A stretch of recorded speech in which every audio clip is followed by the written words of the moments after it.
Hello, movie friends. Welcome back to the show. This is Anthony. And this is James. We're finally going to do an MCU movie ranking. You know, the MCU started with Iron Man in 2008. Ever since, there's been, what, 26 movies total? So Crazy. It's incredible how many movies they've turned out.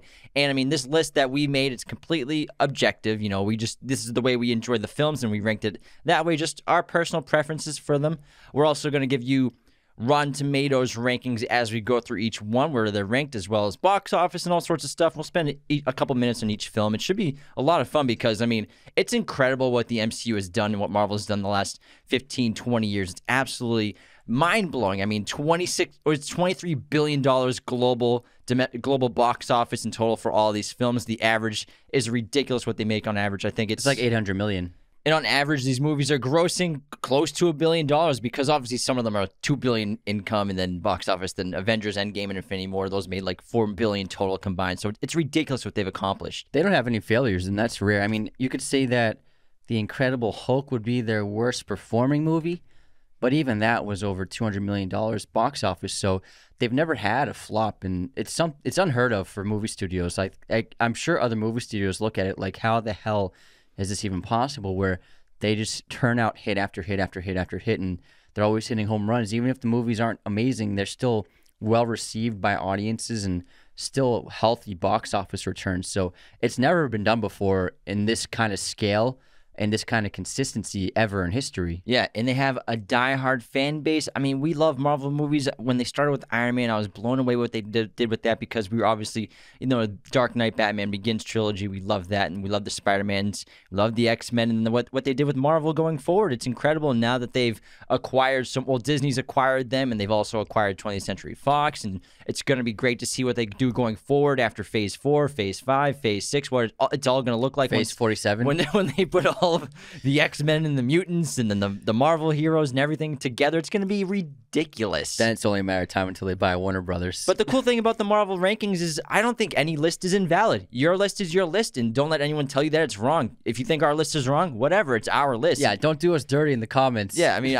you can if you want, but like, every list is valid. It's subjective. It's what you like, what you prefer. You know, there's no wrong answers to any of these lists or anything. It's your call. And we also consolidated both of our lists into this one solo list. So it's an epic Raiders of the Lost podcast. I think it's pretty legit, I think. Yeah, we spent a lot of time on it. It's pretty solid. We did some rearranging. Spent months on this It's list. a tough choice. When you're in the top 10, it's like, wow, I got to cut some. I got to make some in there. Top 5 is even harder. But I think the top 3 was probably the easiest to do. I think the number 1 was the easiest to do, although you guys won't find that out until the end of the episode, what our number 1 pick is. True. Well, I was, you know, I was going back and forth between 1 and 2. Like, they're two great films, but I guess I understand why you convinced me to put what we put as the top at number 1. I get it. He took a lot of convincing, y'all. Lots of convincing. I didn't twist his arm. But this should be a lot of fun. It should be a good episode. You know, it's a holiday weekend. Everyone's traveling, so we want to do something light. Yeah, something fun. You're driving to see your families. We're going to be in Boston. We're currently in Massachusetts right now, so yeah, we're seeing family and stuff, and hope you're all having a great day and a great Thanksgiving if you're in America. Otherwise, if you're at work in some other country, I don't know what y'all do in Europe on Thanksgiving and everywhere else in the world not doing it. But before we continue, the best way to support Raiders of the Lost Podcast is to become a patron at patreon.com/Raiders of the Lost Podcast, where you get awesome perks like podcast schedules, personalized videos, Patreon shoutouts for top-tier patrons on the podcast, as well as weekly bonus episodes, which post every single Wednesday. We just launched our podcast masterclass online course this past week, so for anyone who wants to start a podcast or wants to improve their current podcast, our 22-chapter, 46-video lesson course will give you all of our secrets and behind-the-scenes knowledge of everything we've learned and what goes into the production of our show. The link is podcastmasterclass.teachable.com, or just go to our website, raidersofTheLostPodcast.com. You can find it there. Use the coupon code podcast10 to get 10% off that masterclass right now. Follow, subscribe wherever you're listening. Thank you so much for tuning in around the world, and let's get into the Marvel rankings, starting with what we have at number 26. This is going to be The Incredible Hulk, which was not incredible. It's okay. I think it's not. The thing about this whole ranking, I don't think there's a bad movie here. Yeah, Marvel doesn't make bad movies. That's the thing. But we gotta. It has to start out with something, and we gotta pick Incredible Hulk. It's crazy how bumpy the MCU started. Iron Man was great, but with the Incredible Hulk, with Edward Norton being the Hulk, and then getting cut as Bruce Banner going forward, it's like a bumpy beginning to the MCU. Yeah, and this it ended up just being a CGI fest at the end. The final fight between Abomination and the Hulk was just like not very entertaining. It was just two big guys just going at it. And It has to be CGI, though. You know, it wasn't entertaining though. It just felt like I was watching a video game. Yeah, and this came out in 2008, obviously starring Edward Norton. But I guess the rumors on set was he's very difficult to work with. Every set. On set, he wants to be like very much a part of the storytelling process and like even like on set sort of directing, I guess, and a lot of input creatively, which has tons of pros and cons. But I think when you're on a Marvel set where, you know, it's kind of like sort of factory filmmaking at this point where we got to do this is happening today and we got to get it done in a huge project, $150 million budget, something like that. I think if you have a star like that going forward, I understand why they went with someone like Mark Ruffalo going forward.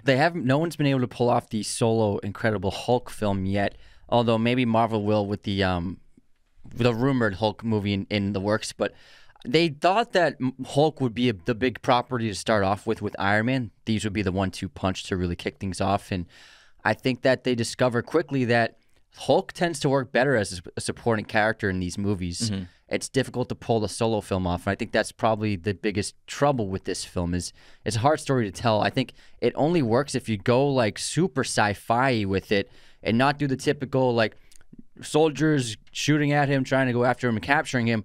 But like if he goes off onto another planet, I think that's the only way Hulk will work. Yeah, that would be cool. And so it's on Rotten Tomatoes at number 24 in their listing with the 67% fresh score. So it's, again, that's a pretty solid score for a superhero movie, I think. And it, you know, it could have been a little better, but you know, I think it's rightfully placed at 26. Yeah, and keep in mind this is the early days. And then at number 25, we have Thor: The Dark World. Oh, wait, hold on. Real quick. Hulk box office. Let's see what that is. I have all the box office numbers right here.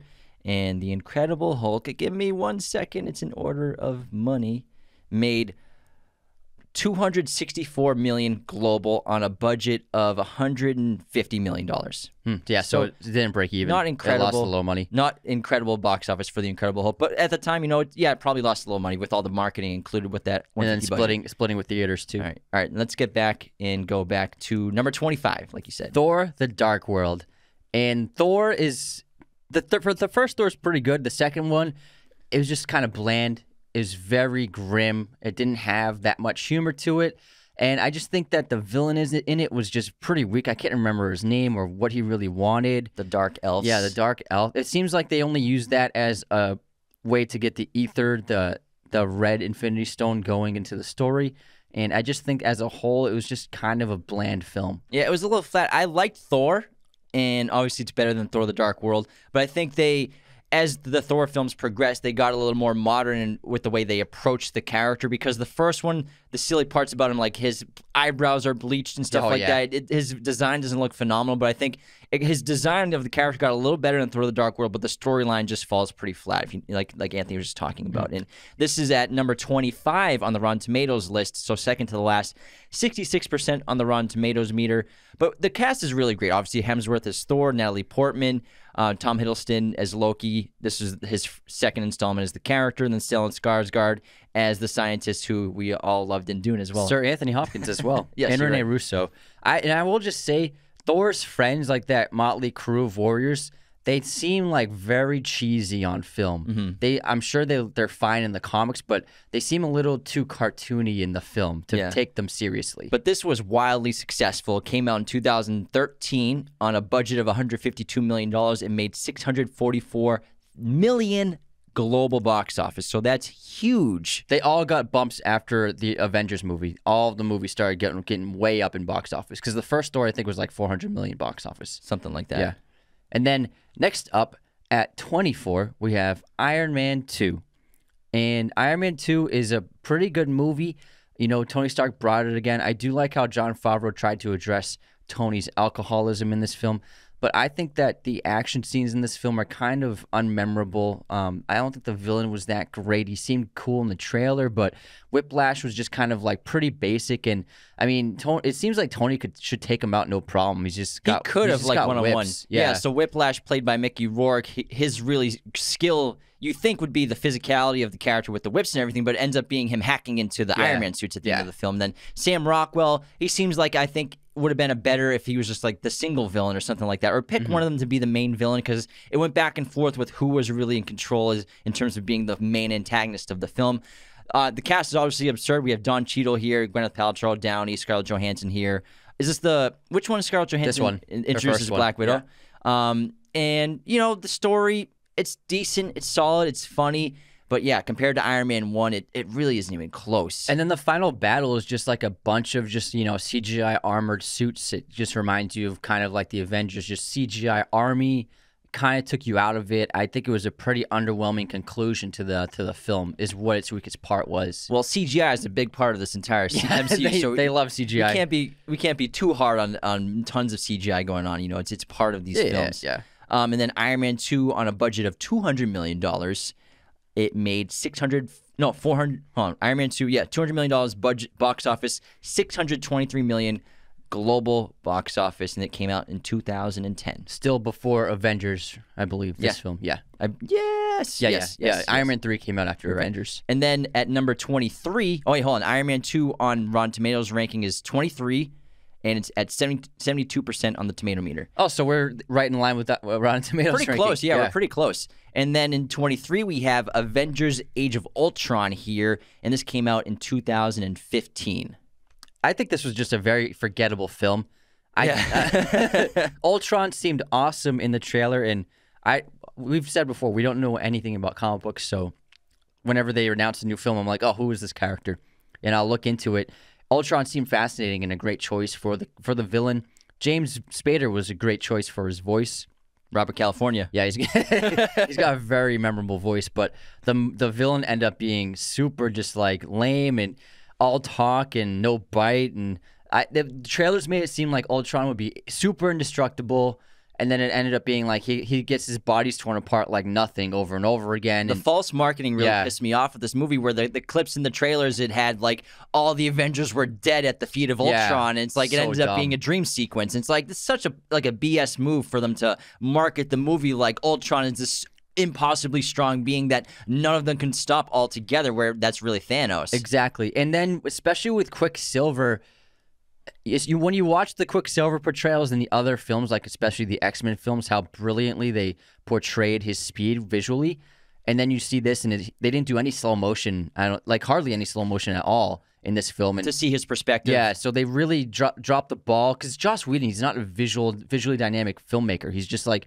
he's a good writer, and he writes funny, whippy, snappy dialogue. You know, he's not. No one looked at him as like an amazing director. And I think that was the biggest weakness. Yeah, he tied it all together pretty well, but visually the film was just kind of, it felt like it was a TV show most of the time. Yeah, I'm so disappointed that they have Quicksilver, they introduce him and Wanda, and they kill him right away. Yeah. Like, how do you not have him as the future or part of the Phase 3 and Phase 4 going forward? Because the character's awesome, the powers are great. Aaron Taylor Johnson's a phenomenal actor, so I'm sure he would have been happy to be a part of it. Obviously, we also got the introduction of Wanda Maximoff as well, who's going to be one of the main parts of the Avengers going forward. She's in the been MCU. a highlight, yeah. So that was a great part of the film. But again, the villain is just very underwhelming in general. Like we said, he's not very powerful without his army. Any one of them could take him on one-on-one without his minions, you know? And also, this is where the Bruce Banner, Natasha Romanoff love story just started out of nowhere. Wait, what? Wait, they're dating? What? I think everyone in the theater was like, wait, what? She says, "I love you," and it's like, what is going on? When did this happen?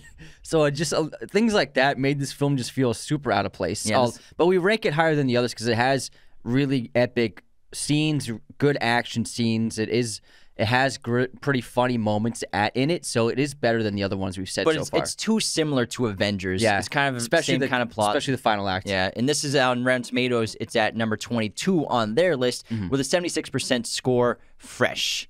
And then for box office, Age of Ultron ended up making, let's see, a bill? $1.4 billion global box office on a budget of $365 million. That's a big budget. I think that's the biggest budget of all of them. If you count Endgame and Infinity War as separate films. Yeah. No, actually, those were each that same budget. Never mind. Okay, got it. So those hit around that too, but that's insane. $365 million. That's a lot of money. But I mean, it made a ton of money. It made $1 billion back. Yeah. So it's a good return on investment for sure. Okay, next up we have at number 22. Who are we on? Yeah, 22. We have Black Widow, which is one of the most recent releases by Marvel, and this was Natasha Romanoff, a.k.a. Black Widow's solo film, which came out years after her character died. And I think that this movie, it had a lot of potential, and I was very interested in seeing it.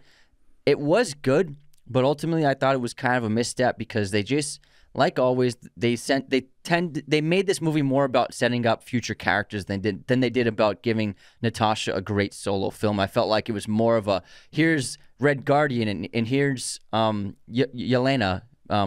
That was pretty much the main basis of the movie, I felt like. Yeah, we talked about this in our review because we've been dying for a Natasha Romanoff film, a Black Widow. She deserved this film back in the early 2000 teens. I mean, she should have had this movie a decade ago for sure, but they did her dirty, in my opinion. They waited until the character died, and then they like, okay, I guess we'll make your movie now, which is so unfortunate for ScarJo and for Black Widow, for the character going forward, because it probably means the end of Natasha Romanoff that we'll see because she's dead. So, like, what are you going to keep making prequels with her going forward? And then the team-up aspect, I know they want to introduce, like, the new Black Widow going forward, I guess, with Yelena, but still, I think it was a big disservice to her the way they treated the character of just, like, now you can have a movie. You've been dead for 2.5 years. It's fine to come out now with your film. I think it's unfortunate. I wish it was. I think the scale, if it was smaller, would have been a lot better because the Black Widow is one of my favorite characters in the MCU in general, and it's just. I think it's just too bad what they did to her with her movie coming out in 2021. And the movie is just way too big. And she dies in 2018. Yeah, I was hoping this movie would have like a smaller scale, but no, they once again went with this gigantic, enormous CGI fest at the end for the third act, and it was just way too much. I was hoping we could get like a smaller scale espionage thriller, see Natasha really as a super assassin and spy. And ScarJo's one of the best actors in the entire MCU, so get some great dramatic scenes. But again, it was just like this giant CGI fest, and I was just pretty disappointed once the film was finished. It ended up being a lot like Avengers, the big flying ships at the end with the climax. But exactly, I mean, ScarJo's great in everything she does. I thought it was very funny. It was a good time. I enjoyed watching it, but the whole time I was just thinking, I mean, why couldn't they do this 10 years ago? Exactly. And it would have been a lot better, I think. And so Rotten Tomatoes has Black Widow at number 19 on their list with a 79% fresh score. And it came out in 2021, obviously, and it was the first film from the MCU to come out during lockdown, I believe, in COVID, when it came out back in July 2021, and it actually pulled off $379 million at the box office because it did a theater release as well as digital release online on Disney Plus. So that was the first film with the controversy with ScarJo kind of having to file a lawsuit against the MCU, against Disney, and making what I think people rumored to be about $50 million off that, in addition to what she made for the film, because she was supposed to get back in. So good for ScarJo for getting what she deserved for the movie. Yeah, Disney was playing coy. They were playing real coy. And the movie had a budget of $200 million. So I'm glad she finally got her movie for sure, but I wish the budget was $60 million. Honestly, I wish, because I wanted it to be grounded and small, like a Bourne movie. Yeah, exactly. It would have been cool. It would have been that would have been awesome to see. Yeah. Let's see what's up next. So at number 21, we have Eternals, which came out this past year. We saw it a couple weeks ago and did a little mini review on it. Overall, I thought the movie was pretty good. It was, I think, just too many characters and too much complexity to the storytelling. A lot of flashbacks and flash forwards. You're introducing a lot of new characters at the same time, and I love the visuals. Chloe Zhao is a phenomenal director, and I love the aesthetic. So much golden hour cinematography. I love the wide shots and everything, and I think the CGI was fantastic. But I think it's just a little too slow and long and drawn out, and I think what they did with the MCU, I think that this is laying the foundation going forward, so that's what they had to do, introducing all these new characters, introducing the new concepts going forward. It's kind of like AntMan. Yeah, and the thing is, like, people who are defending it are saying, like, well, it's just because it's not action every 5 minutes doesn't mean it's a bad movie, and people were saying, like, people who love Marvel can't watch a movie that doesn't have 20 action scenes. It's like, no, that's not the point. This movie, I think it had a lot of potential, but it was just so drawn out. It didn't seem like the first act ever ended, and there was so much exposition that just the whole movie was basically exposition. And people complain about Chris Nolan movies having exposition. Like, this thing was just, here's this character, here's their past, here's blah blah blah. And I felt like I was constantly being explained things and the story wasn't really going forward without exposition. So I just kept getting,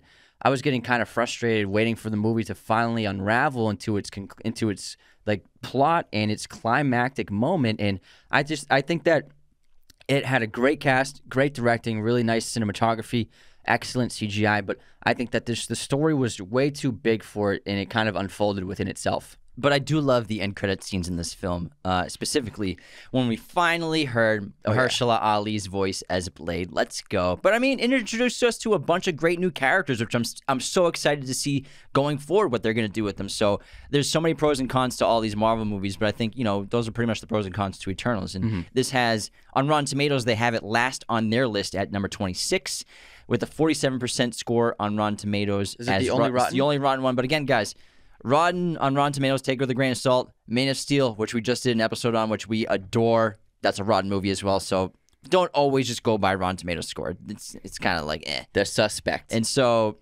Eternals, on a budget of $200 million, pulled in $300 million at the box office, which again is pretty solid for we're in this. It's the first one that didn't do the dual release. Yeah, so it will be on theaters Disney, only. It'll be on Disney Plus on December 20th, I think, off the top of my head. But it just came out. Yeah, but I mean, It's still earning money. It's crazy when we talk about we're in 2021, a movie makes $300 million, and people are like, oh, that's not that much. Like, that's crazy. That's It's insane. still a lot. It's that's still a ton a lot. of money. Yeah. That's nuts. Any other movie would be happy to make the $100 million. For real. Marvel movies are spoiled. All right, let's go on to number 20. We have Ant-Man and the Wasp, which came out in 2018. I think that the Ant-Man movies are some of the funniest ones, and that's the strength to it. Evangeline Lilly was great as the Wasp in this. She finally got to be a superhero, which was nice, and they were setting it up in the first film. Also, just a great cast. You got Michelle Pfeiffer, Michael Douglas, and the de-aging looks really good. And, Paul Rudd, I think, was a perfect choice for Ant-Man. I think this was a lot of fun. That villain, I can't remember her name, but she's like this ghost-like version of like Ant-Man, and she's a really good villain. And all in all, I think it's a pretty solid film as a whole. Yeah, I liked it a lot. I like Ant-Man, the first one, better, but actually Rotten Tomatoes has this higher than original Ant-Man. They have it at number 13 with an 87% score on Rotten Tomatoes. Cast is awesome. They are the funniest, some of the funniest movies in the MCU. Paul Rudd, obviously, that's his specialty. Michael Pena has some of my favorite scenes in this movie whenever he's telling stories going back in time. They're hysterical. Overall, I think the Ant-Man franchise, sort of like The Incredible Hulk, started off on a bumpy road where they had Edgar Wright attached as the director and the writer of the first one. It would have been great to see him maybe do the first two Ant-Man movies. Who knows what they would have been like, but obviously we don't know what happened with the creative differences.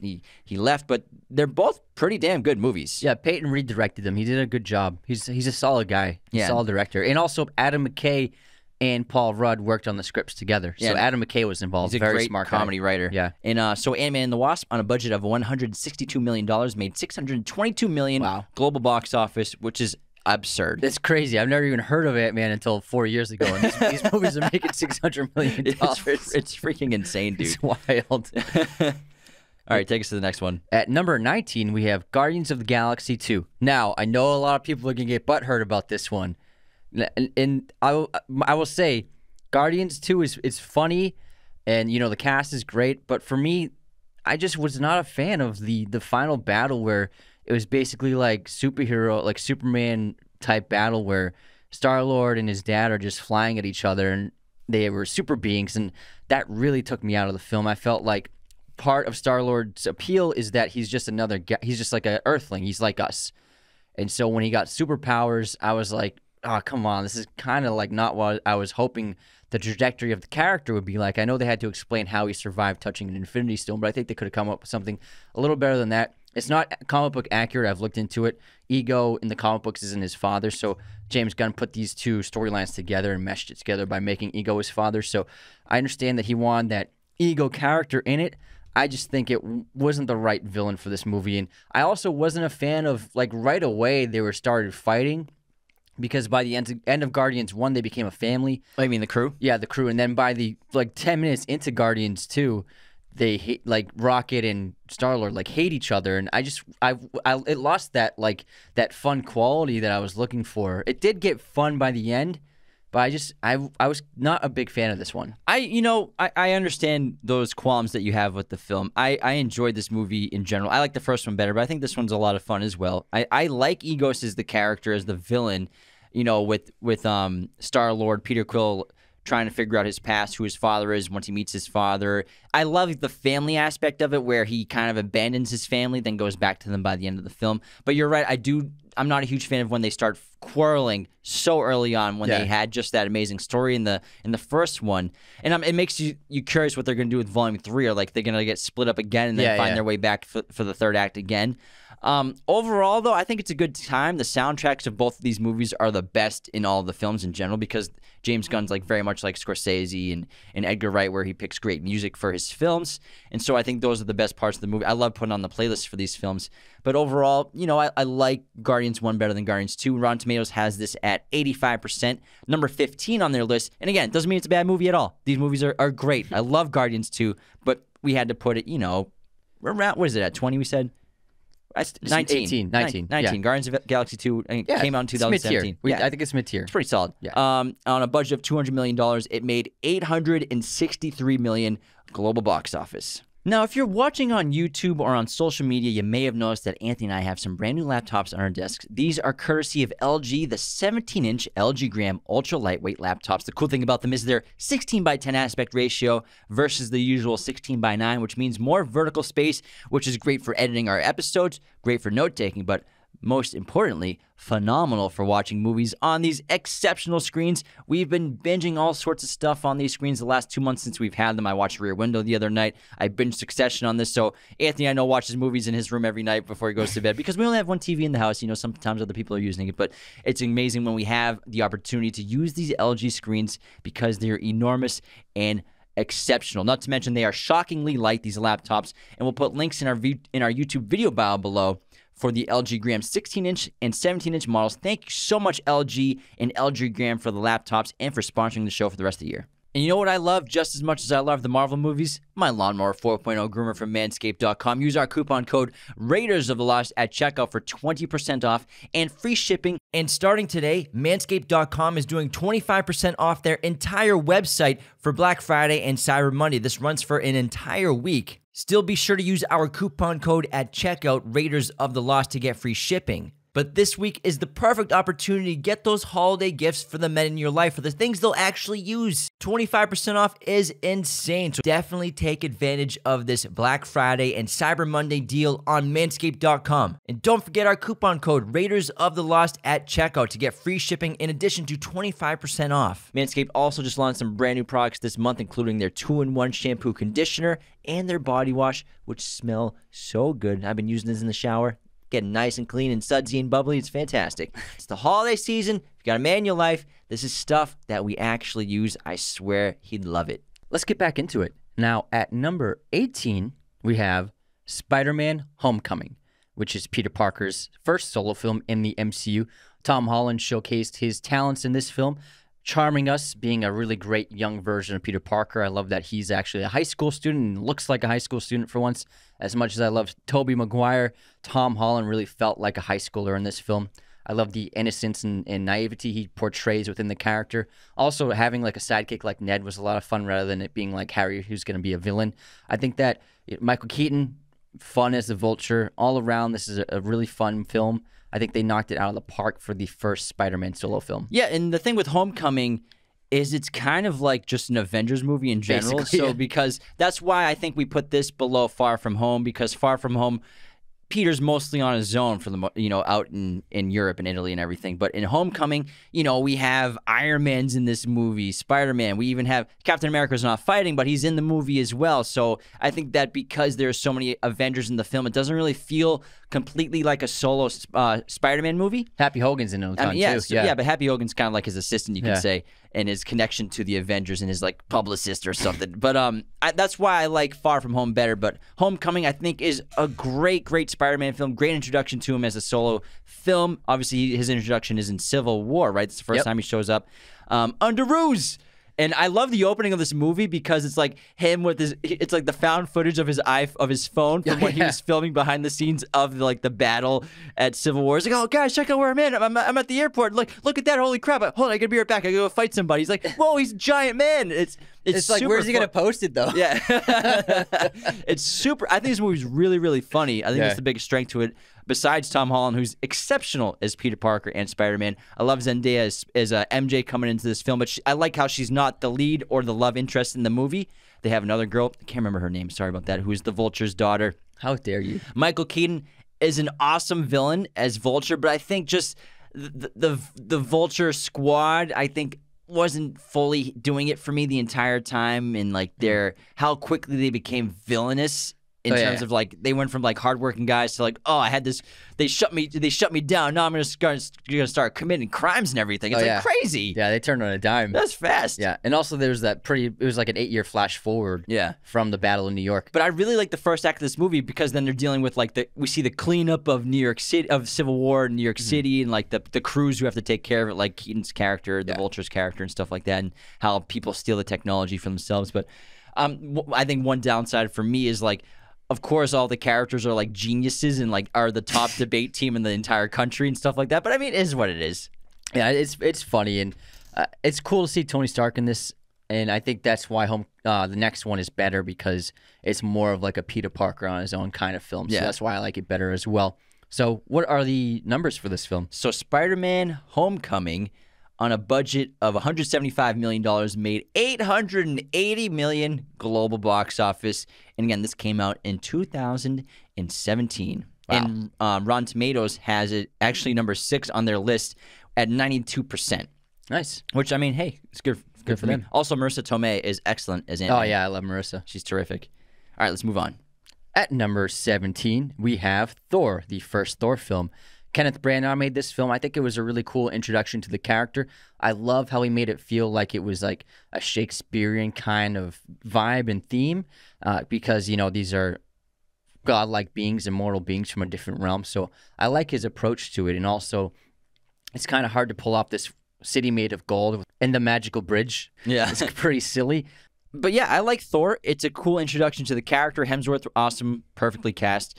Again, I like to make fun of his bleached blonde eyebrows in this film. That's the character looks a little silly like that. And the beard, too. The beard is bleached. It's super blonde. And his hair is super blonde as well. That's why I love Ragnarok so much. It like made a more... Just made him look like Hemsworth. Modernized. Yeah, just, you have Chris Hemsworth. Just make him look like Chris Hemsworth and you're good to go. It. Shave the beard. He looks great. Just a little scruff. But...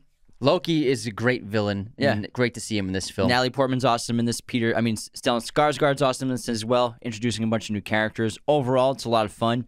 We see, Thor going through the struggles of losing his powers after he's been banished by his father from Asgard and loses the hammer, trying to get the hammer back and become worthy again. So it's actually a great character transformation and arc for him. I like the fish out of water story when he's on Earth and he's like drinks the coffee. He's like, another. I like this. Another. I think it was great to see those moments of comedy. Rotten Tomatoes has it at number 21 on their list at 77%. And for numbers, let's see what they did. So on a budget of $150 million, it made $450 million worldwide. And this came out in 2011. Nice. Good first film. All right, moving on. At number 16, we have Captain America, the First Avenger. Cap's introductory film. Chris Evans was excellent as Steve Rogers. I really like the transformation digitally from the small skinny person with his CGI head on top of them into like a beefed up Chris Evans. I thought they did that a really great job. It was super believable how they pulled it off. And, Steve Rogers is one of the best characters in the MCU. He's the most moral character. He's the best leader. And I think that he's a fascinating role for any actor. Chris Evans, I think, was perfect as the role. Has a good villain in Red Skull. Great to see Hugo Weaving in the MCU. All in all, I like the period piece aspect of it as well. Yeah, one of the only period pieces in the MCU. Chris Evans was the perfect choice for Captain Steve Roberts, who became Captain America. And Captain Steve Roberts. Did I say Roberts? Yeah. I thought I said Rogers. Captain Steve Roberts. But it's great. It's great. It's Captain American origins as he gets the super serum, and I love how it's sort of like how Thor becomes worthy again for the hammer. He's like the only soldier who seems to be worthy of the super serum because of his nobility and his honorable acts as a soldier, even though he doesn't even he can't physically match any of the other soldiers in his company. What's different is Cap was always worthy, and Thor had to earn it. Yeah, because he lost it. So Steve Rogers has always been worthy of greatness. But I like the story where they give him the super serum and he saves the day a couple of times and some cool missions, but then they ended up turning him into just like a prop for propaganda for the army and everything in the military complex. And then it's him getting past that and becoming a hero on his own and going solo, which is great. What's cool in this movie, he's like shooting a gun in this movie multiple times. Yeah. That's cool to see. Like, to see him with a handgun taking out Nazis is pretty cool. Yeah, it's pretty wild. And then, you get Bucky Barnes' introduction, and then he falls off the train, and we think he dies, but dun, dun, dun, we'll find out what happens later. Great ending where he sacrifices himself and then gets frozen into the ice. Rotten Tomatoes has this at number 17 with a score of 80%. And in terms of numbers, it's one of the lowest performing on a budget of $140 million. It made $370 million global box office. And again, this came out in 2011. And how about... Very modest. Yeah, pretty small because, I mean, Winter Soldier, I think people were like, that's going to be pretty cool. But also, this is before the Avengers, so Marvel was not Marvel yet. Yeah. All right, let's head on into our intermission since we're about halfway through our list. How's that sound to you? Sounds wonderful. Let's begin with our movie quote competition. This one is from me. That's the first thing you said in the last 4 hours. That's a fountain of conversation. That's a geyser. Whoa, Daddy, stand back. Is it Brokeback Mountain? No. Say it again. That's the first thing you said. That's the first thing you said the last 4 hours. That's a fountain of a conversation. That's a geyser. Whoa, Daddy, stand back. I don't know. Fargo. Oh. That's with Steve Buscemi's character. Yeah. Yeah. Good one. Thanks, man. Good one. All right, here's my quote. I think I have I have a fan one. Ready? So this is from Caleb Hepner. So you guys on MySpace? That's a good one. I'll give everyone a moment. I know this one. Super bad. You look just like my friend's brother. Is your name Jimmy? You look just like him. What is this, $8? What are you, 11? $7? You hit me with my car. What are you, 11? That's all he had in his wallet, right? Yeah. It's like a Velcro wallet, too. He's like, either you get us a shitload of alcohol or a shitload of cash right now, or I'm getting the cops. That's funny. All right, here's my quote. I'll be out back. I'm going to find a tree to chop down. Oh, man, this sounds so familiar. I don't know. Bill Murray in Moonrise Kingdom. Good one. Carrying the axe around. Yeah. All right. Guess this movie release year. Chaplin. 1991. 92. Oh, damn it. Starring Downey. One of my favorite Robert Downey Jr. movies. That's close. All right. Time for you to guess this movie release year. What if I don't want to? You're going to have to. Or your fans will be disappointed. Ghostbusters. The original? The original. 84. Yeah. You asked me that like 3 weeks ago. Did I? Yeah. Oh man, Remember that was the one where I took half a minute. And that guy freaked out on you for not knowing it right away. I got it this time. You'll never forget it now. Never. All right, what's your quiz? What movie did Jon Favreau direct right before he did Iron Man? Zathura. Nice. Easy one, man. Come on. Big Zathura fan over there? No, I just know that. I've never seen it. I think Kristen Stewart's in it, I think. Maybe. Yeah. I've never seen it either.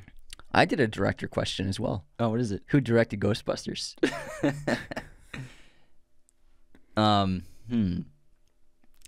Who directed Ghostbusters? That's a really good question. It is, isn't it?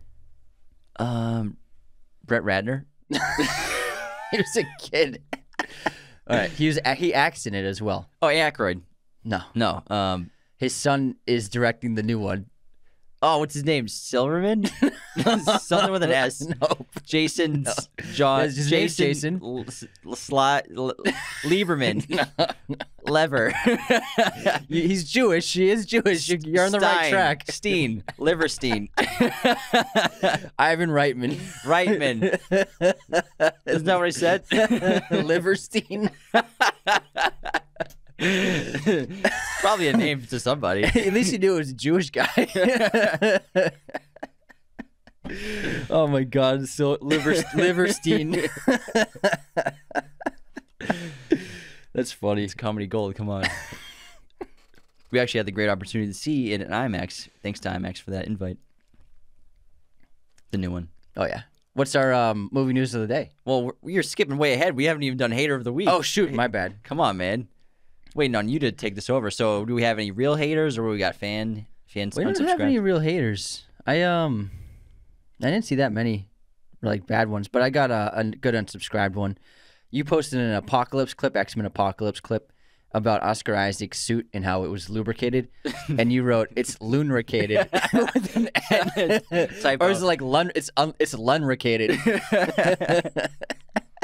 So Louis Vitella wrote it's lubricated. Unsubscribed. After I posted it, I saw that. I'm like, I don't even care. I don't even care. I'm not reposting this. Oh man. But hey, I think sometimes the typos in a TikTok headline title can help because people are like, yeah, I can get more traction. What an idiot! Did you spell lubricated with an N? And they'll like keep rewatching it, and then they'll even comment. I think it's sometimes helps engagement. Yeah. Maybe. Did you do it on purpose? No. Oh, okay.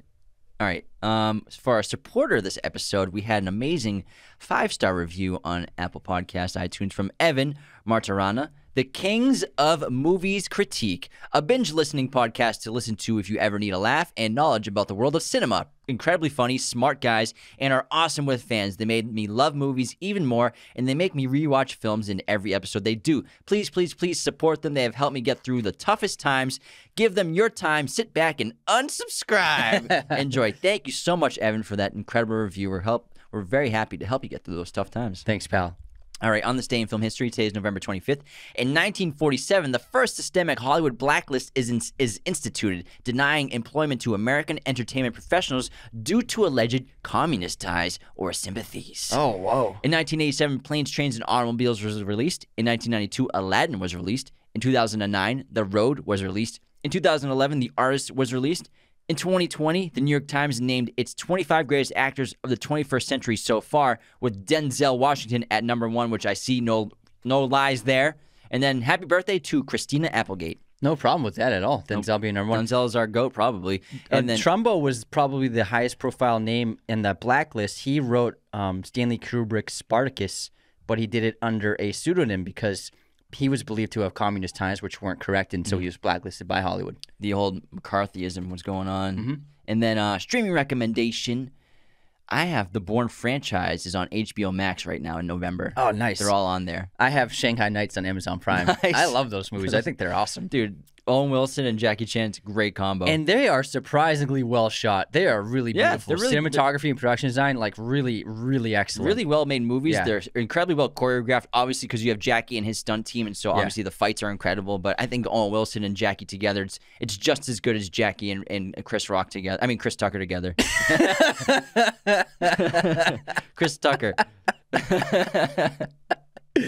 I would say, honestly, I think I like Shanghai Noon better than Rush Hour. I think it's better. I don't know. I love Rush Hour. Yeah, but Shanghai Noon is beautifully made. It's so well done. Oh, it's a really good movie. Yeah, it's awesome. It's a good time. All right, let's get back into our Marvel rankings. At number 16. No, number 15. At number 15, we have Captain Marvel, Brie Larson's first solo outing as the titular hero. And I think she did a great job. Captain Marvel was a lot of fun. I love the 80s setting. I love Sam Jackson being de-aged. It was crazy. It looked how realistic it looked to see him. Like, for real. It felt like a young Sam L. I love how he had hair. This movie it is pretty funny. The Skrulls are fun as what you think are the actual villains. Jude Law ends up becoming the main villain by the end of the film. But spoilers. Everyone's seen it. And I think this is all around a really good movie. Yeah, Brie Larson's an incredible actress. Loved her in Room. That movie tore me apart. And she's just a tremendous talent. She seems like she's going to be one of the leads in addition to Wanda Maximoff going forward with the MCU. She's maybe going to be the leader of the Avengers. We'll see going forward. Her character has incredible powers, and I love the story. It's really fun. Love going back in time to this era. And Rotten Tomatoes actually has this at number 18 with 79% score. And let's see the numbers, which were ridiculous for this movie.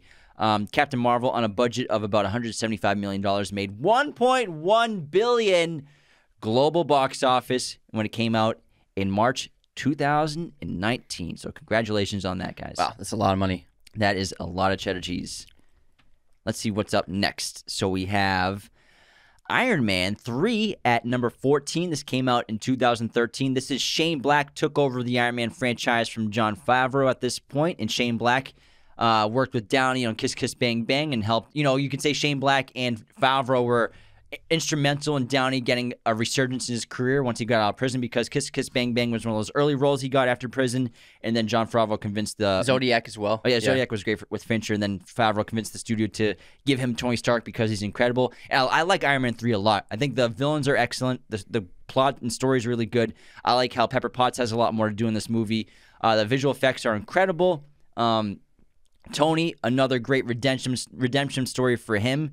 And obviously, it's a Shane Black movie, so it's Christmas time. I think this might be the funniest Marvel movie. I think It really is funny. I think Iron Man 3 might be it, even funnier than Thor Ragnarok. It'll laugh out loud at times. I like the Christmas setting. I like the winter setting. It changes it up. Also, it's cool when I almost called him Downey.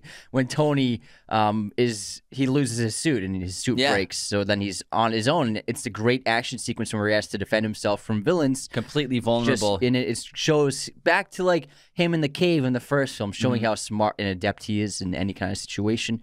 I just really love those aspects of the film. And I think Aldrich Killian was a great villain. I'm not a big fan of the fake Mandarin twist. I know a lot of people did like it, but for me, I wanted it to be like the real Mandarin from the trailers. But I understand why they did it. What do you mean? They were planning it the whole time and fixed it. What do you mean? Yes, they were planning that. Yeah. Yes, of course, yes. Yeah, it's all a scheme. Yeah, all part of the plan. Yeah, sure. But Guy Pearce is awesome. Yeah. He's an underrated actor for sure. Big fan of his. Excellent villain. It was a great farewell for Downey for his solo films. Yeah. On a budget of $178 million, this made $1.2 billion globally at the box office. And again, it came out in 2013. Also had a really good score by Brian Tyler. I think it was the best Marvel score up to that point. I can agree with that. Next up, at number 13, we have AntMan, Paul Rudd's first outing as a titular character. This was co-written by Adam McKay and Paul Rudd and directed by Peyton Reed. I think they did a really fun.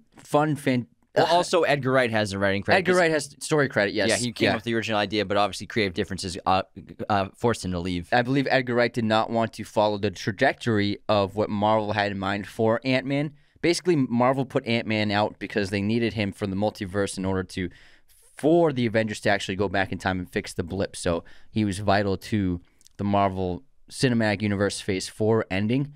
And I don't think Edgar Wright wanted to put those things into his adaptation. But I'm just speculating. Did I say Iron Man 3's rankings in Rotten Tomatoes? You did not. Oh, so sorry, guys. Go ahead and say it. Iron Man 3 is number 20 on Rotten Tomatoes list at a 79% score. All right, so back to Ant-Man, which is number 16 on Rotten Tomatoes list with a score of 83%. And I enjoyed the heck out of this movie. I was pleasantly surprised. I thought it was really funny.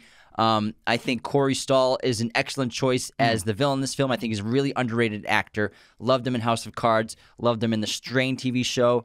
And I think Paul Rudd is super charming lead actor. I mean, and he's now the sexiest man alive, apparently, according to people. So congratulations to him for that. And Michael Douglas is a huge part of this film, which I love. And we learn more about him and Pym particles. Pym? Yeah, Hank Pym. Is there an R in there? No. Hank Pym. Okay. P-Y-M. Pym particles. Anyways.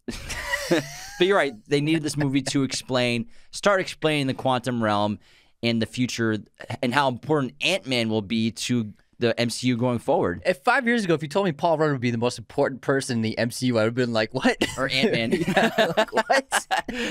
He is the most important character. But it is very funny. Like, you can tell when you watch it, the jokes that Edgar Wright put into this movie. I think, like, the train set sequence, I bet you Edgar Wright came up with that entire idea. I would say so, too. Because this is the funniest part of the movie. Yeah, how they'll cut from him in the Corey Stoll's character, their Yellow Jacket. They're miniature fighting, and these little plastic toy sets are like giant buildings to them. But then they cut out, and they were showing the entire room, and like this is like a little tiny train set falls over. Well, it crashes, and then like to them it's like a giant explosion, and then when they zoom out, it's just like it's really funny stuff. Super funny. Yeah, I like how they changed the perspective. It worked really well. Yeah, and I think obviously the speed of the film, I think there's some elements when you watch it, Edgar Wright's touch is still there in terms of the scenes and stuff like that. But I would have loved to see how he would have directed it. Yeah, I think I wish he is a special director. On a budget of just $109 million, that's the lowest budget, I think, of all the Marvel films in general. Yeah, it is. Yeah, they didn't have to pay Paul Rudd that much back then. Not yet.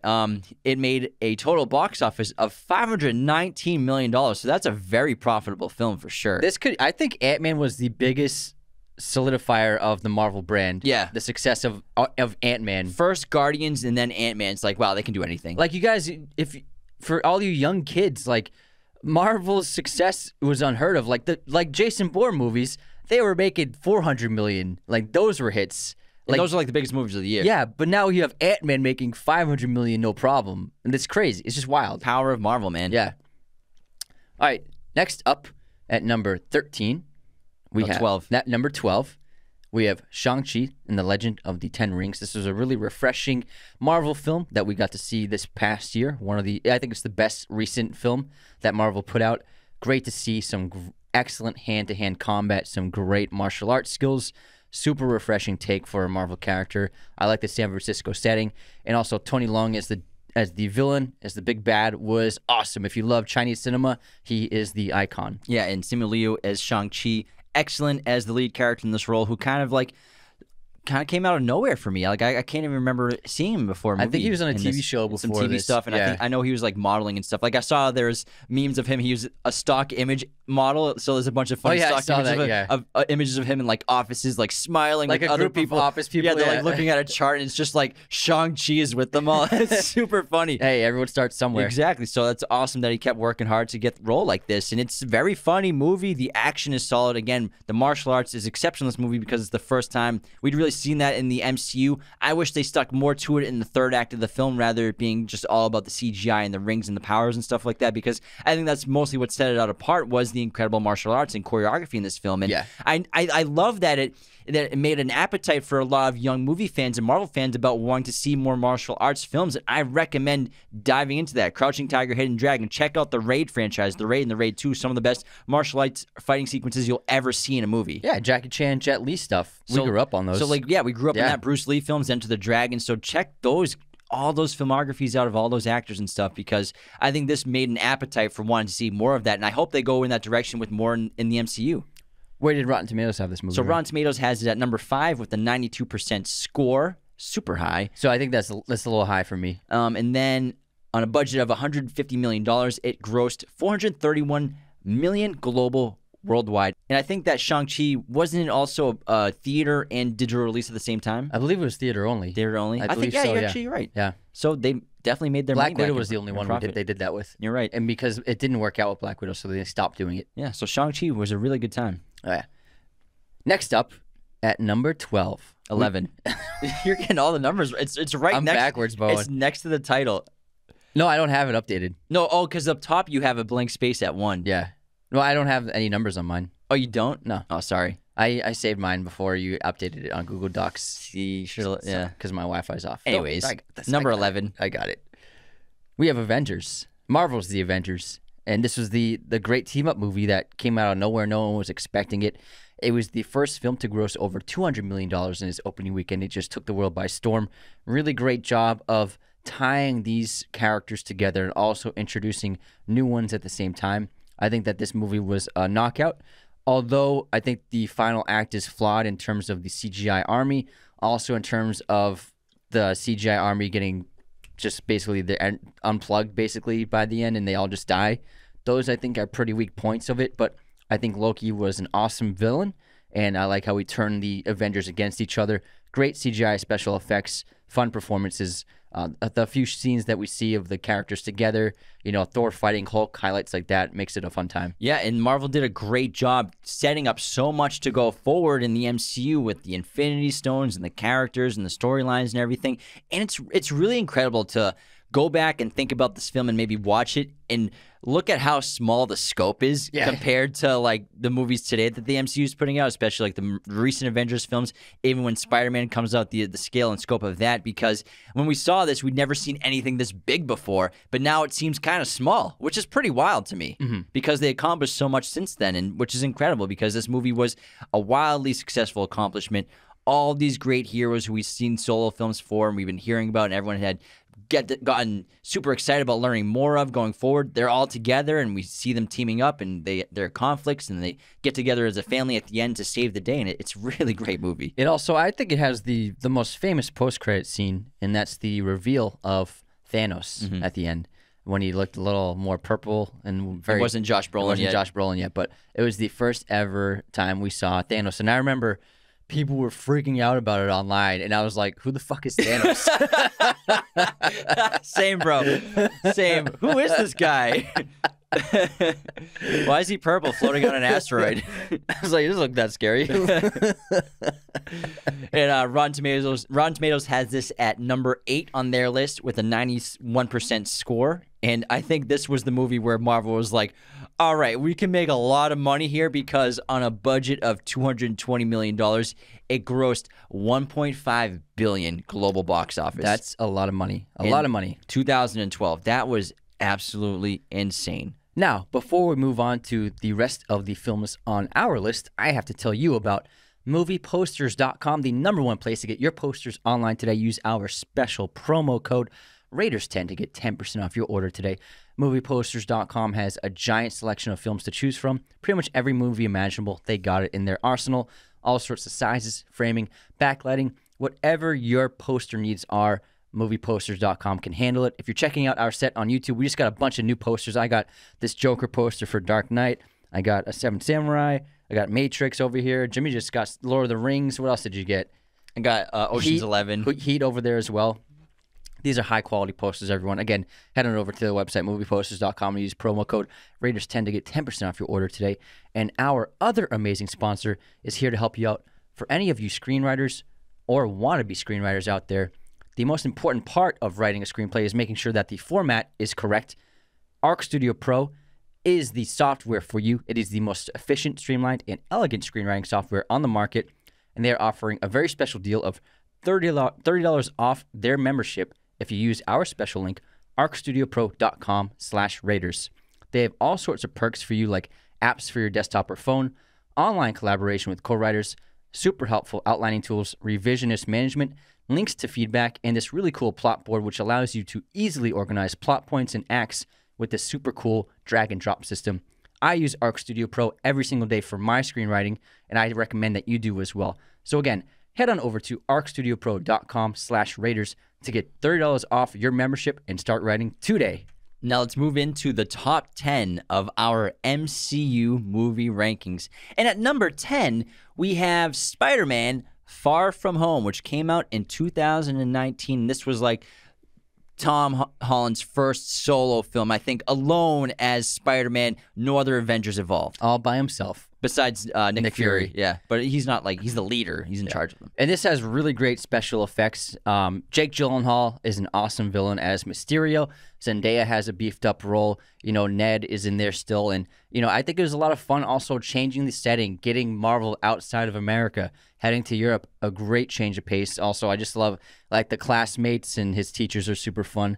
All in all, this is just a solid film in and out. Yeah, it's really funny. I think the cinematography is really good in this movie. I think just the production elements in general are a lot of fun. I love Mysterio as a villain. I think he's super interesting. And obviously the end of this film sets up what's going on to Peter Parker in the next Spider-Man movie, where now he's like a public enemy because he was in charge of those drones that Tony gave him control over, which Mysterio used to like cause destruction in that city, and then killed Mysterio with, who everyone doesn't know he was a villain besides him, and that's what's causing him to want that spell. So I love how they're using this film to set up the future kind of the MCU and the multiverse and everything that's going to happen in that film. So we can't wait to see that. It's one of the most anticipated movies like in the last 20 years for sure. People are losing their minds about it. Yeah, that last trailer was really sick. And I love Tom Holland. I love Zendaya. I like how MJ finds out like halfway through this movie that he's Spider-Man, or she like knew the whole time. She's like, yeah, of course you're Spider-Man. Like you're always like disappearing and stuff. It's like pretty obvious. It's obvious that I'm the only. It's weird that I'm the only one who noticed.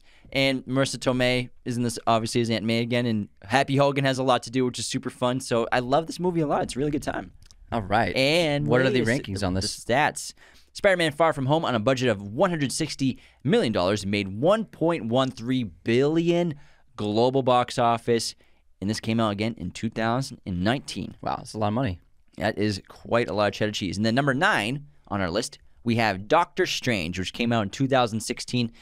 This is Stephen Strange's first solo film and starring Benedict Cumberbatch, who is one of the best actors in the MCU for sure. This guy can do anything, and it's so awesome to see him like take a role like this. I think it's a lot of fun. Yeah, he's one of my favorite actors working. And I think Doctor Strange is one of the best first films in the entire universe. I think totally agree. I think it's the second. I mean, actually, we have another movie up ahead of this, but it's definitely up there. Better than Thor's first one, better than Captain America's first one. I think they really knocked it out of the park. Scott Derrickson, the director, who had done Sinister before this, really did a great job directing this film. Chiwetel Ejiofor is a great side character. Tilda Swinton is awesome. And then Mads Mikkelsen. Yeah, Mads Mikkelsen. Mads Mikkelsen, that's how you say it. I love him as the villain. Really great filmmaking, great cinematography, mind-bending visuals, obviously reminiscent of Inception, although people say that Doctor Strange did it first in the comic books. I'm like, I mean, who made the movie first is what I would say. But that being said, I think they expanded upon what Nolan did with Inception. Yeah. Made it a lot of fun, really visually stunning. So I think they knocked it out of the park. Yeah, this one's so fun. It's so different than other MCU movies. That's why I like it so much. Rachel McAdams is awesome in this movie. Benedict Wong has a huge role in this film. I think they just did a terrific job bringing this character into the MCU, and they've shown how important Doctor Strange is going forward in the MCU. It seems like every movie or every Avengers film, he seems to be like such an integral figure to how things end up happening in terms of like going back in time, or like he goes and sees all the possibilities of what can happen. There's that one outcome in Avengers Endgame of what's going to happen. How do we beat Thanos? So I love Stephen Strange. Benedict does a great job. He does a very solid American accent as well. So huge fans of the movie. Can't wait to see him and how much he seems to be a huge part of the new Spider-Man movie coming out. So I can't wait to see that. And also he has his second film coming out, I think next year, right? By Sam Raimi. Yeah, should be a lot of fun. And let's see what the numbers are for Doctor Strange. Give us the numbers. Came out in 2016. On a budget of $165 million, it grossed $677 million worldwide. Insane. Yeah, I mean, obviously not as much as like Spider-Man, but like nobody knew who Doctor Strange was. It's insane. You know, so it's a brand new character once again. All right, number 8, we have Captain America: Civil War, which came out in 2016. This is a really great film. You know, it has a great conclusion. Oh, wait. I'm sorry. I forgot to do my Rotten Tomatoes rankings. Yeah, I was waiting for that. Doctor Strange, Rotten Tomatoes, number 12 with an 89% score. Sorry. Back to Civil War. So Civil War is a lot of fun. Great to see all of these characters taking sides against each other and having that epic airport battle, which was a lot of fun. Although, so a lot of people have this movie ranked higher than we do. We have it ranked this low for a couple of reasons, I would say, because during that final battle, I felt like nobody's gonna die, so the stakes weren't really there. It was cool to see them fight, but I didn't feel like anyone was really in danger. And also, they were making like jokes half the time, so it was like hard to take that fight too seriously. Yeah, I agree. I think the fight between the trio at the end is better than the airport fight because it feels like are they gonna really mess up Iron Man and Tony Stark? So that fight I think was better, and also. I understand the Sokovia Accords, and they needed to find a way to divide the characters for the Civil War whole idea. But, I mean, I just don't understand why the government's mad at the Avengers for Sokovia, because if they didn't go in to stop it, the world would have blown up. You know what I mean? So everyone would be dead. So I don't understand why, they're being punished for saving the Earth. I know people died, but it's better than the entire planet exploding. Politics gonna politic, playa. It's the way it is. But I like Civil War a lot. Rotten Tomatoes has this at number 10, 90% score on Rotten Tomatoes. I think I have the same feelings as you. That's why I like Winter Soldier better than this personally. I think it's really good. It's like another, team-up action style going on. But you're right. There isn't really a lot of stakes in that giant battle. I think it's a pretty emotional film, with Bucky and with Steve and what they're going through, and with Tony mixed in with that as well. I think overall it's just like I think they were just trying to make another Avengers real quick, But it's, Avengers 2.0. yeah, basically 2.5. kind of before they get into Endgame and Infinity War, which it worked out really well because this movie was very successful. Captain America: Civil War came out in 2016 on a budget of $230 million, grossed $1.15 billion worldwide at the box office. And I mean, you can't even say this is a Captain America film if you think about it. That's the thing. Yeah. That's why I talk about Homecoming like that, because Homecoming has multiple Avengers in it, so it doesn't fully feel like a Spider-Man only movie. Civil War doesn't really feel like a Captain America movie. It feels like an Iron Man movie most of the time, or an Avengers movie. Yeah, exactly. It feels like an Avengers movie. Yeah. All right, next up at number 7. I'm just going to say the numbers from now on. Yeah, you should. Number 7, we have Black Panther, which came out in 2018. Very refreshing movie. I love the score by Ludwig Göransson. This is a really terrific film. Excellent cast, led by the epic Chadwick Boseman. The epic rest in peace. We miss him. He was a perfect T'Challa, and he was so great to see in Civil War. And then this was a really great film. I think they knocked it out of the park. Amazing set design, great CGI, fun final battle, great villain, one of the better villains with Killmonger. And I just think it was a good time. Yeah, Michael B. Jordan is phenomenal in this movie. Chadwick Boseman's incredible. All of the acting is sensational. Even Lupita's in this movie as well, Oscar-winning actress over there. And Ryan Coogler is an exceptional director. I love Creed so much. I really like that movie. I love Black Panther. I remember when we left the theater, I'm like, that blew my mind. I'd never seen anything like that before. And I wish this movie, it seems like it could have came out a few years earlier before, but it's great to see that Black Panther finally got his movie in 2018. But overall, I mean, this was a Best Picture nominated film. The story is great. The characters are great. I love how Andy Serkis is in this. Martin Freeman's a great character in this movie as well. And just overall, like, I love learning about Wakanda and the culture, and there's so many interesting concepts surrounding that culture and the symbolism of it, and we've talked about it in depth in our Black Panther episode, so definitely check that out on our podcast if you haven't listened to it or watched it yet on YouTube. On a budget of $200 million, Black Panther made $1.3 billion, making it a top 5 Marvel movie gross-wise, and Rotten Tomatoes has this number 1 on their list with a score of 96%. It's a lot of money. Lots of cheddar cheese. Next up, in 2019, now number 6 on our list, we have Avengers Endgame. This movie, it's not perfect, but you can't deny they tied this whole thing together in a great way. With a bow, man. Yeah, it's such a complex thing they set up and established, and I think that I love the time travel. I love this cast. I like the time jump. I love how, the blip happened 5 years ago, and the characters are dealing with it. I love Fat Thor. This movie's a lot of fun. It doesn't quite pack the punch of Infinity War, but it's pretty darn close. And I think all in all, it was a really great time in the theater. Yeah, I like Infinity War better than Endgame, but Endgame is exceptional. It's one of the best movies they've ever made, and it's incredible what they pulled off with this film to finally conclude, what was it, 23 movies up to this point, 24 movies, something like that, and you not conclude it, but like kind of wrap up everything that they had been building. It's like they finally shot the last bullet in their chamber with this. It's incredible what they pulled off, and both films are exceptional, and it's crazy. They're going back in time. It sounds so silly, but they do it and they pull it off, and they make it seem legit. Like, I believe that. That's kind of cool. Yeah, I didn't question it at all. And the effects are incredible. The fighting sequences, the action sequences, the all-out war at the end is incredible. I love Tony going to meet his father. Yeah, stuff like that. I love Cap's ending. Everybody's together in the end. Everybody comes back. It's freaking awesome. Yeah. It's so good. Great time. And so Rotten Tomatoes has this at number 2 on their list with a score of 94%.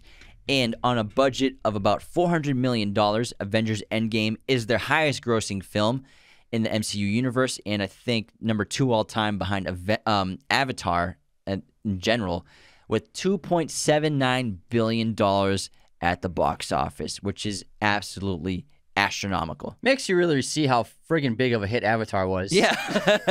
But Avatar did do a re-release recently, which got them back up to number 1. Yeah, but still, it did that before Avengers was even coming out. What was Avatar, 2009? Yeah, 2009. Like crazy. Unheard of property. Like this movie was 24 films in the making. Yeah. It's unbelievable. That's actually a great point. Yeah. I can't wait to see Avatar 2, what that's going to do. All right, number 5. We're in our top 5 now.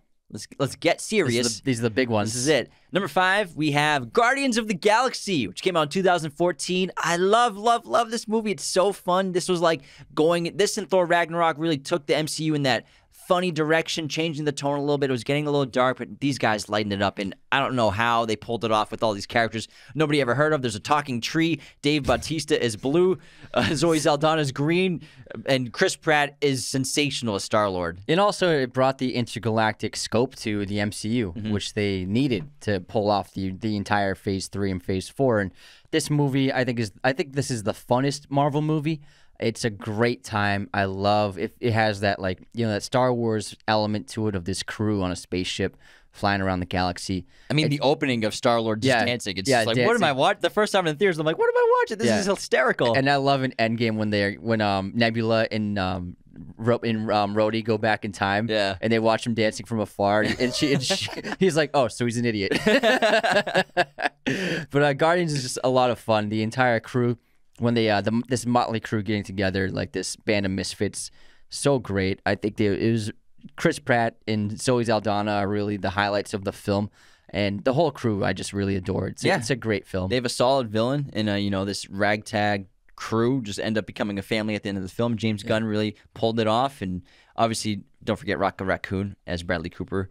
Bradley Cooper's voice. Bradley Cooper as Rocket Raccoon. Rocket Raccoon is one of my favorite actors. How he immersed himself into the role of Bradley Cooper. It's incredible. Was stunning. Have you seen the behind the scenes videos of him the voicing mocap suit? Yeah. No, him voicing Bradley Cooper. It's really great. He also played Bradley Cooper in A Star Is Born. Silver Linings Playbook as well. He is the trash bag. Guardians is on Rotten Tomatoes at number 7 on their list, 92% score, and after this, they're like, we can do anything we want, because on a budget of $195 million, Guardians of the Galaxy Volume 1 made $773 million at the box office. It's a big profit. Absolutely. For a bunch of characters mainstream people had never heard of. Insane.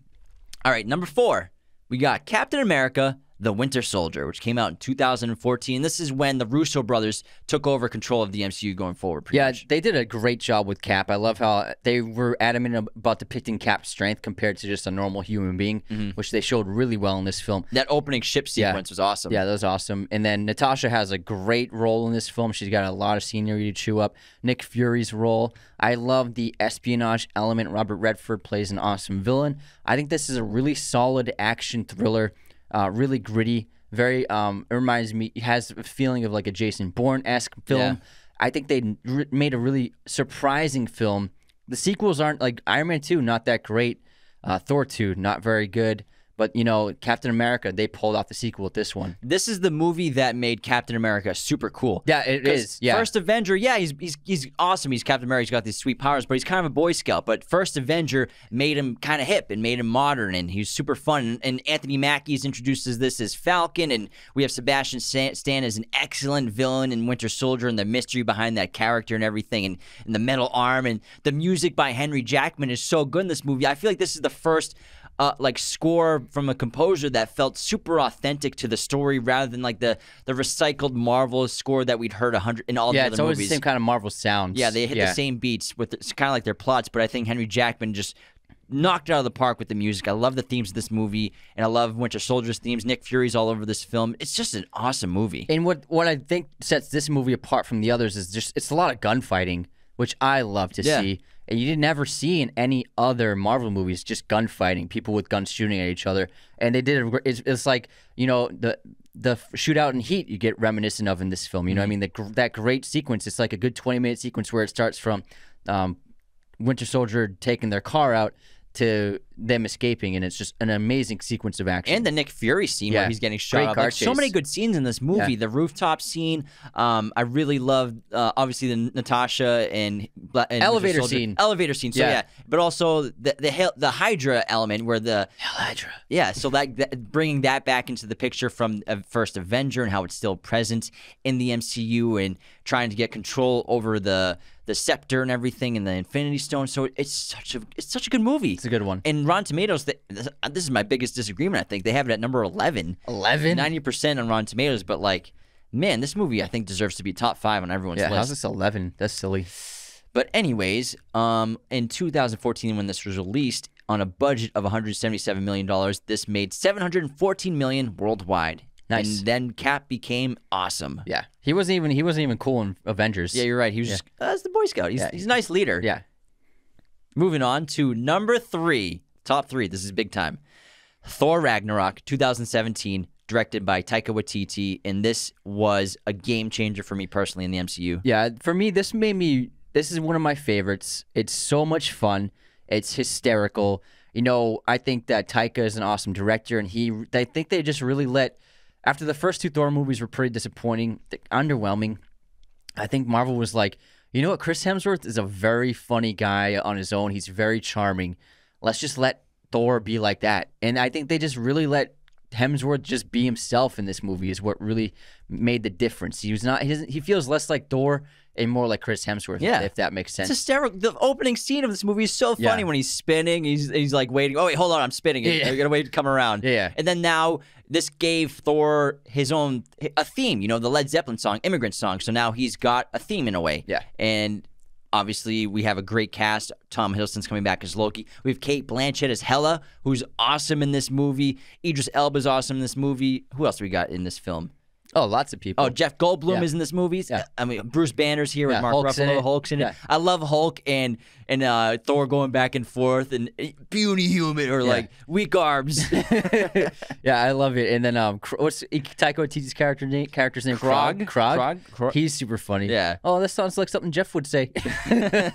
This movie's just hysterical, and I think that has a lot of personality to it. It felt different. Yeah. It didn't feel like that Marvel-y movie. Man, it spiced things up and made MCU super fun. Yeah, and Tessa Thompson as Valkyrie was a highlight. Tessa's Absolutely. great. She's a great addition to the film. And Rotten Tomatoes has this at number 4 on their list with a score close. of 93%.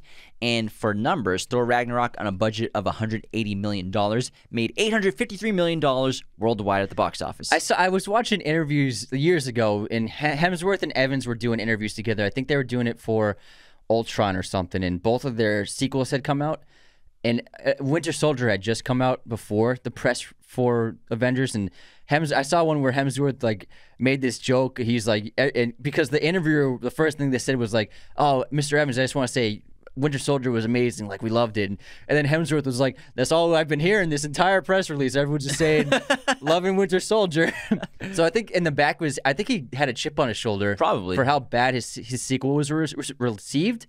And so I think he really put a lot into trying to make Ragnarok as good as he could. Well, it's like a team, and they're all friends, but it's like it's a rivalry.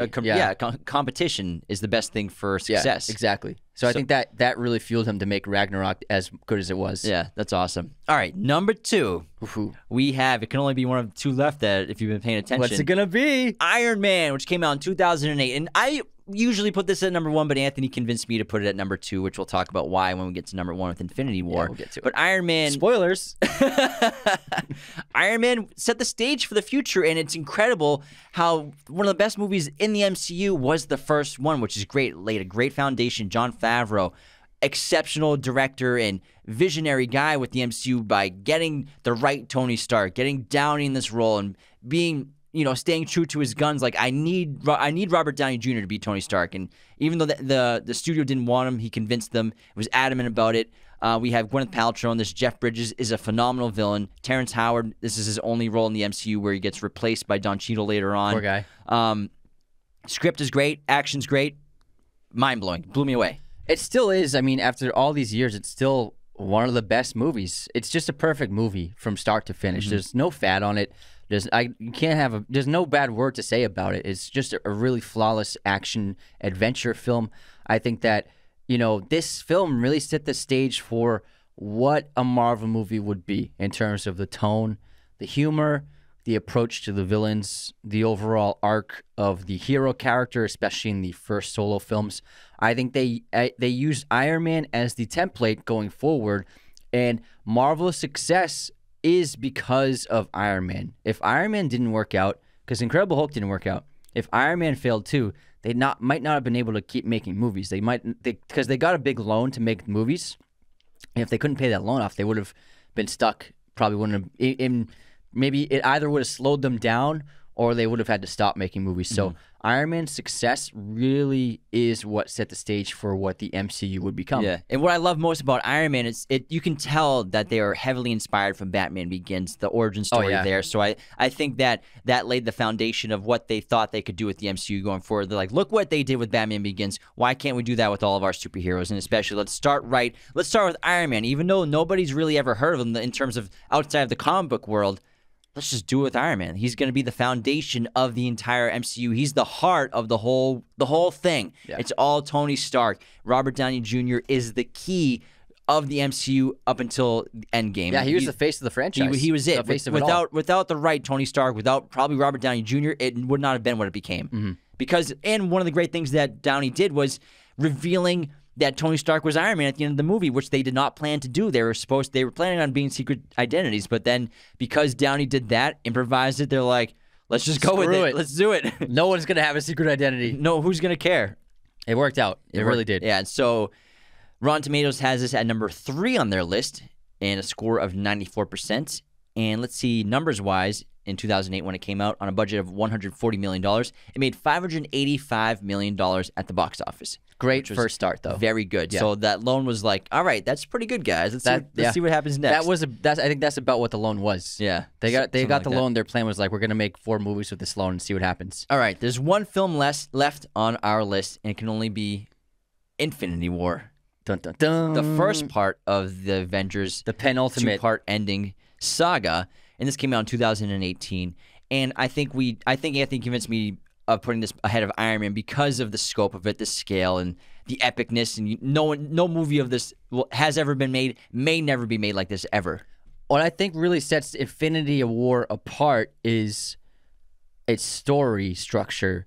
Infinity War, the hero is not an Avenger. The hero, the protagonist of Infinity War is Thanos.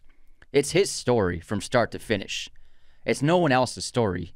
Thanos literally is the protagonist of the film, and you can look at it as the Avengers are the antagonist to him accomplishing his goal, and he eventually succeeds his goal. But this film is just really well crafted, really well written. They balanced all these characters in a really terrific way. I like how they had to split up. Obviously, they have to split people up. You know, they team up Thor with the Guardians, and then the other characters here, and then Black other characters Panther here. with Bucky and Cap and Natasha. And I just really, they did a fantastic job balancing everyone. CGI is really terrific. I think that Thanos' CGI is really remarkable. I never once questioned the CGI performance of Josh Brolin. It felt like a real character. All in all, from start to finish, this movie's very fast. It moves along really quickly. It's pulse pounding, really terrific action sequences, and they trimmed out all the fat. It's just a really sensational adaptation and a great setup for the finale. Yeah, the Russo brothers, after doing Winter Soldier, took over the rest of what's going on with the MCU with Infinity War and Endgame, directing both of those films. And, you know, the story is wildly ambitious. It might be the most ambitious superhero film that ever gets made. I don't know if it'll ever be topped. And obviously we love Endgame, the conclusion of it, but I think Infinity War is just such a good time. And then watching the blip at the end is super emotional because Endgame, we know they're all coming back, but when you're watching Infinity War, just still watching the act of Black Panther disappearing and Spider-Man disappearing and all these characters disappearing, it's like people are actually gone. This is really intense. It's really serious. There's actually characters getting killed. So it's actually just an emotional journey as well as being epic action on huge proportions. I love every minute of this movie. I was absolutely flabbergasted when I saw it in theaters. And Rotten Tomatoes has this at number 14 on their list. 14? Yeah. Oh, my God. It's got a rating of a score of 85%, which is wow. 14. Wow. And when it was released in 2018 on a budget of $400 million, it grossed $2.04 billion worldwide at the box office. Big hit. So that concludes our Marvel rankings. We really hope you all enjoyed this. And again, no list is wrong. Your list is valid. If you put movies higher than we have or lower than we have, yeah, that's your thing. Let us know in the comments what your favorite Marvel movie is. Yeah, what do you think our biggest disagreements are? And you know what? We respect your list as much as we hope you respect ours. But, you know, we had a fun time making this. We love the MCU. We can't wait to see what's on going forward. We can't wait for Spider-Man. It's going to be awesome. We got Doctor Strange coming up. This So much going on. And thanks so much for tuning in. Be sure to become a patron today at patreon.com/Raiders of the Lost Podcast. Take care, everybody. Bye. Thanks so much for tuning in to Raiders of the Lost Podcast. Be sure to subscribe if you're new. Hit the like button, leave a comment. Find us on all audio streaming platforms, Spotify, Apple Podcasts, Google Podcasts, wherever you listen to podcasts, you can find us. Find us on Twitter, TikTok, Instagram, Raiders of the Lost Podcast. Be sure to check out one of these other videos right here for more content on our favorite films and breaking down all kinds of movie content. Thanks so much.